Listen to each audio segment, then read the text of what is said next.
Bonjour à tous. Alors, pour ceux qui arrivent sur ma chaîne, tout justement, hier j'ai déjà diffusé ma première vidéo sur l'intérieur d'un ordinateur. À ce propos, donc pour les besoins de cette première vidéo, j'ai dû démonter justement une tour. Donc, il est logique que pour aujourd'hui, la vidéo qui va suivre va porter sur les différentes étapes du montage de la tour. Attention, le montage, selon moi, se procède en plusieurs étapes.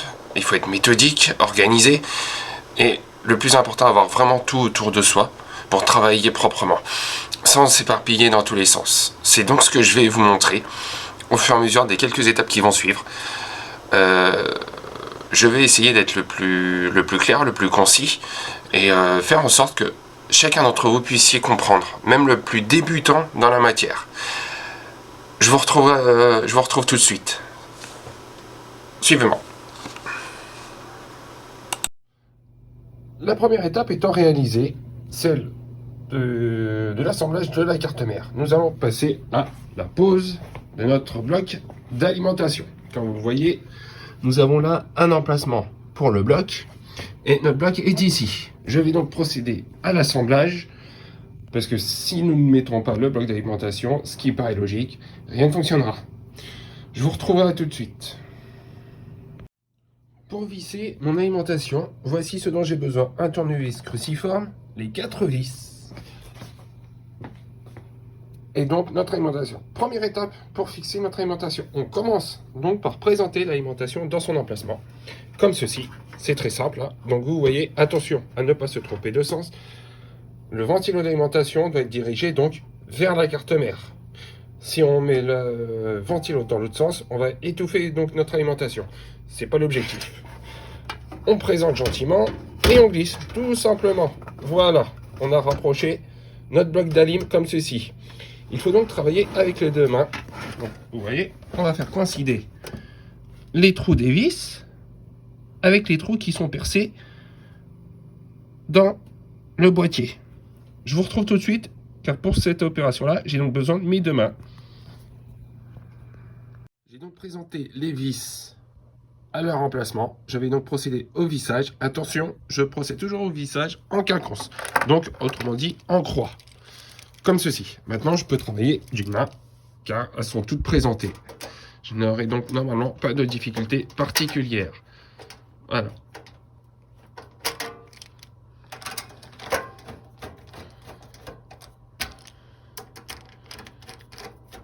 Comme ceci.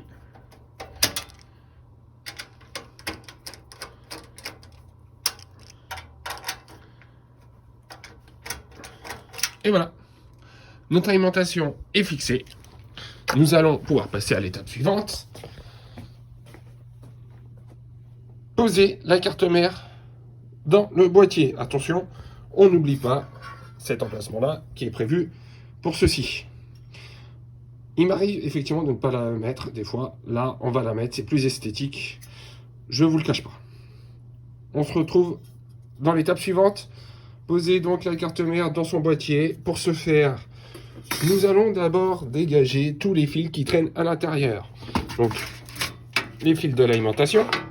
Parce que si on commence à fixer en bloquant nos fils, nous serons embêtés pour les étapes suivantes. Ces fiches-là, attention, très importante. Nous avons donc ici la fiche pour le port USB et l'HD audio. C'est important. On les met de côté aussi. Et là, attention, c'est donc les fiches très importantes, celles-ci. Sinon, ça ne marchera pas vraiment. On a le front panel. Alors, le front panel, qu'est-ce donc? Là, ce sont donc des petites fiches. Elles sont nommées comme celle-ci. Voilà, Power. Nous avons la fiche Power. On a l'HD LED, le Reset et Power Plus. Voilà. Si on ne branche pas ça, qu'est-ce qui se passe? Eh bien, c'est tout simple. Je vais vous montrer. Ces fiches-là sont reliées sur la façade. Où exactement notre façade?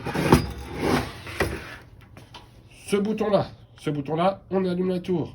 Si on ne branche pas ce bouton, eh ben c'est dommage, rien ne fonctionne. Ce bouton-là non plus ne fonctionnera pas puisque c'est le reset. Et en principe, ce bouton-là non plus, puisque c'est le lecteur CD. Et nous avons donc là les ports jack. Si on ne branche pas toutes ces petites fiches, eh ben, nous serons embêtés pour la suite. Alors, on va se retrouver dans l'étape suivante. Poser la carte mère correctement dans son emplacement. Comme vous le constatez, j'ai donc reposé la petite plaque qui va bien à sa place. Nous allons apposer donc notre carte mère. Nous avons donc les pas de vis qui sont ici. Ils sont donc également sur notre carte mère, sinon on aurait des problèmes. Je prends donc ma carte mère, là, en principe, on prend la carte mère rarement par le processeur, on la soutient comme ça, voilà. Là, on a moins de chances d'abîmer quoi que ce soit. J'ai donc pris l'habitude de présenter ma carte mère, évidemment, comme ceci. Je viens d'abord mettre mes prises à leurs emplacements pour pas être embêté. Et en toute logique, ça vient faire coïncider, comme vous le constatez, les pas de vis à leur place. Le vissage se fera toujours en quinconce, comme je vous l'ai dit précédemment.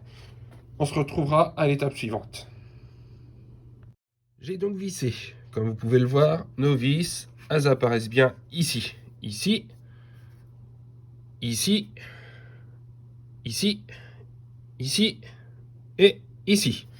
La prochaine étape va consister, en premier lieu, je dirais, moi, comme j'ai pris l'habitude, à brancher le front panel. Attention, le front panel, il se situe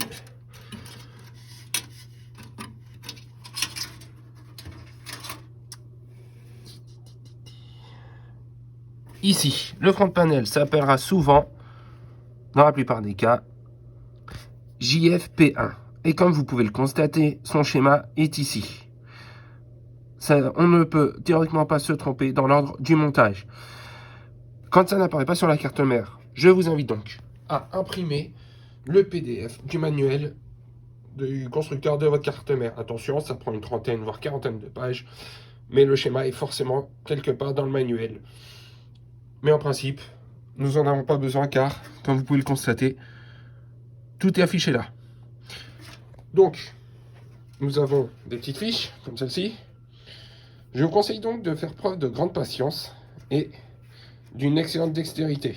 Car là, on aura moins de problème, c'est quand même un gros boîtier. Mais quand on travaille dans des petits boîtiers, c'est plus facile d'être patient et d'avoir, je dirais, des doigts de fée. A tout de suite.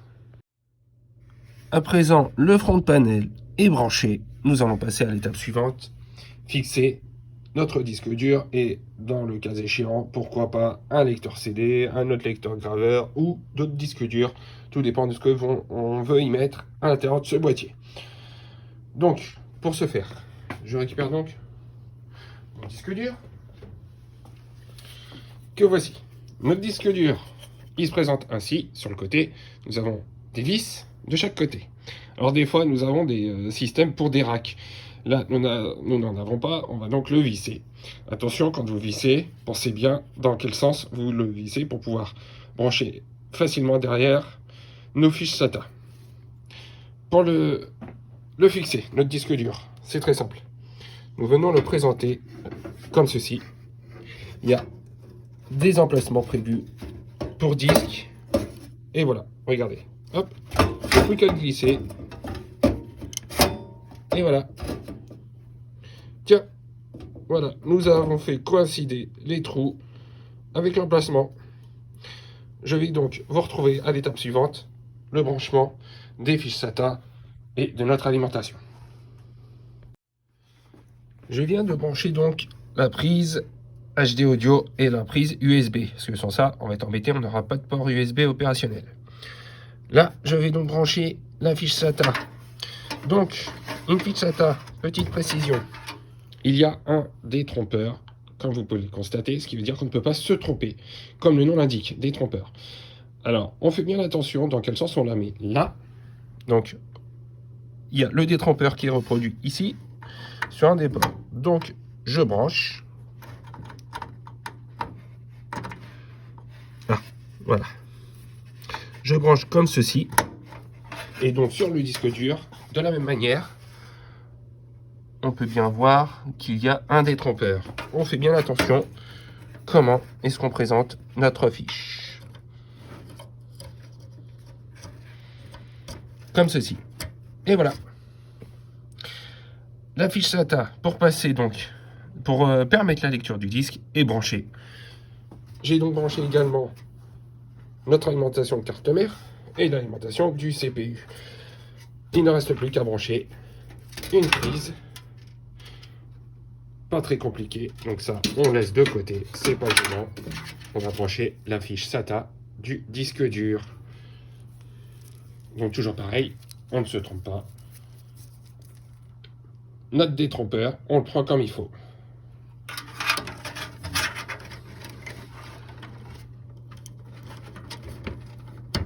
Et voici. Notre ordinateur est à présent branché. L'étape suivante va consister à allumer pour vérifier si tout est opérationnel. Si quand on allume, ça ne s'allume pas, c'est-à-dire que quelque part on a fait une erreur, on a oublié quelque chose. Je recommande donc pour cette étape-là, celle qui va suivre, de ne pas fermer les panneaux. Parce que si vous fermez et vous vous rendez compte qu'il y a une erreur, il faut donc faut rouvrir nos panneaux pour regarder ce qui se passe. Il est donc plus facile de regarder panneau ouvert. J'ai donc rebranché notre tour sur cet écran. Et comme vous le constatez, effectivement, j'ai bien monté. J'ai bien fait les branchements. Je vais pouvoir donc passer à l'étape suivante. Fermer mes panneaux. Donc là, pour cette vidéo-là, elle va s'arrêter ici, car l'objectif était de vous montrer les étapes du montage. L'installation, nous la verrons dans la prochaine vidéo, si vous êtes avec moi pour suivre. Je vous retrouve donc demain pour une autre vidéo qui sera portée sur l'installation du système d'exploitation et de tout ce qui va avec. Bonne journée à vous, on n'oublie pas le pouce bleu, le like, un petit commentaire et on s'abonne, ça fait toujours plaisir. À très bientôt. Pour conclure cette vidéo, nous avons donc pu voir que, avec une bonne organisation et une bonne méthode, un ordinateur peut se monter assez facilement et assez rapidement. Attention, il ne faut surtout pas chercher à aller super vite, ça n'a aucun intérêt. Prendre son temps, c'est le plus important. On prend son temps et on fait bien les choses. Dans la prochaine vidéo, on va donc passer à l'installation de notre système d'exploitation.